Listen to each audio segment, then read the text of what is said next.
I'm finally back to talk about some Star Wars comics, people! Darth Vader and the Lost Command, a 5-issue series from Dark Horse. The setup for this story is Grand Moff Tarkin's son has gone missing in the Ghost Nebula, and Darth Vader is sent to find him. One of the most interesting parts of this comic is seeing these flashes that Vader is getting of a potential alternate life that he could have lived if he had killed Sidious, saved Mace Windu, and lived as a Jedi, saved the Republic, defeated the Sith, and we get flashes of this throughout the comic. And in these visions he's getting of this other life, he's got a son called Jyn. So Jyn Skywalker, that's interesting.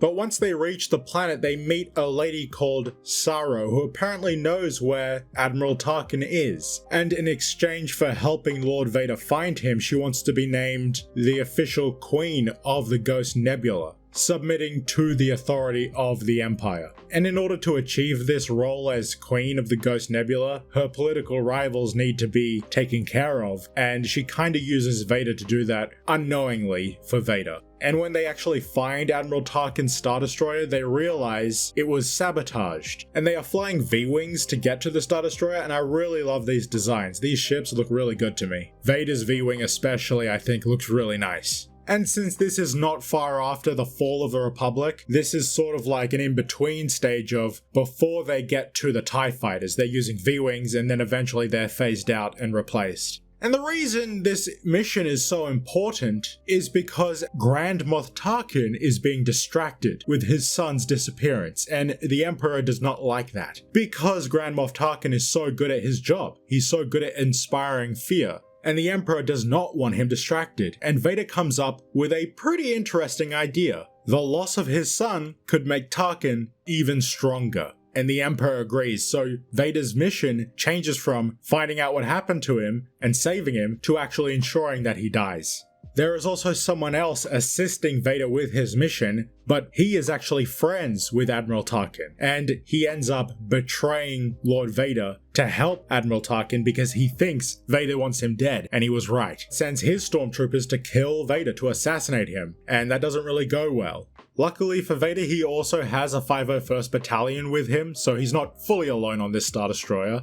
They fight their way out back down to the planet, and that's where they run into Lady Saro, who has been working against Vader this whole time and also been in league with Admiral Tarkin, who's been on her side as well. And this is where I think he probably sabotaged his own ship. That's kind of how it seems. And before being taken prisoner, Vader was almost killed, but he just wouldn't allow himself to die. He willed himself to live. Admiral Tarkin being in love with Lady Saro, he plans on ruling the Ghost Nebula with her. I guess either after they kill Vader or are able to turn him to their side. This was never going to go well for them. Either way, the Emperor would not allow any of this to stand. He might even end up coming himself to deal with them. Just kill everyone. But perhaps these people are a little delusional and don't really understand the extent of the Emperor's will. He's gonna come for you and he's gonna demolish you and everyone you love. But as Vader is being held prisoner, Padme appears to him in a vision of sorts. Vader tells her, Anakin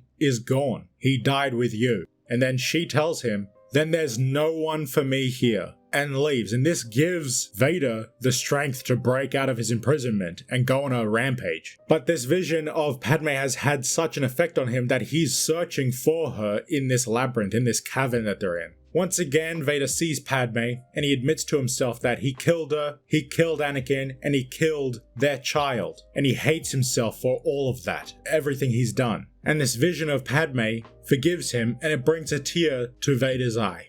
But this is where it's revealed that the visions of Padme were actually Lady Saro. She had somehow been giving him those visions. And I think this is part of how she manipulates people and influences them. She's able to give them visions of what they want, and it just does something to them, and it makes them loyal to her. It changes the way they're thinking. I don't really know exactly how it's affecting someone like Admiral Tarkin, but we can see how it could have potentially turned Vader to her side. But I think Vader's will and his hatred for himself especially is just way too strong and way too overpowering, and he ends up killing her, killing Admiral Tarkin, and potentially trying to kill himself by using the Force in bringing all this rubble down upon them. She even tries to get him to stop, to spare their lives because she is pregnant, so it's almost like a repeat of Anakin and Padme, and again, Vader's just killing them all. But of course, because he is so filled with hatred and anger, the dark side fuels him to such a degree he's able to survive. And with the death of his son, Grand Moff Tarkin has been made vicious and resolute,